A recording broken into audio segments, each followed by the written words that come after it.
हतर कटनी बापिया के लुभावले तुझे सुती तानी मच्छरदानी हो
मार संहारी के खाली हंस तरी सरे तोनी का मरद त नीमन मिल गइल बा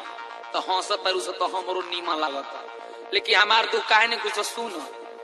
ए सखी तू ही सुना ना तनी समझावा ना उनका के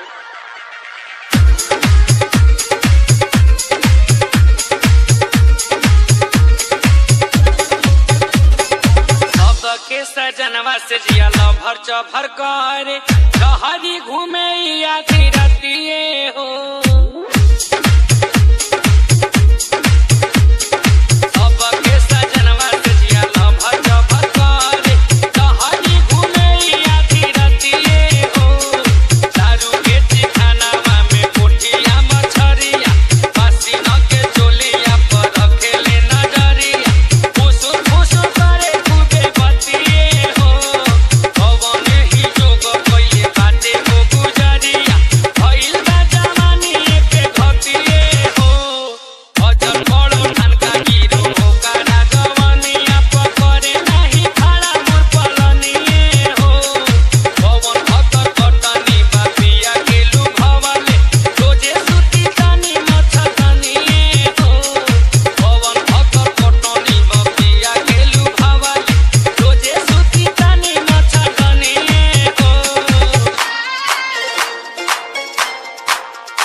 सखी सुना ना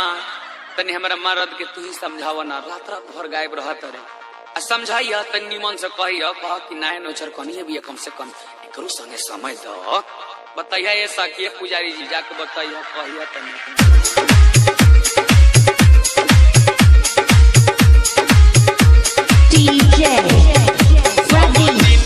पखाली मारता नहीं हमर के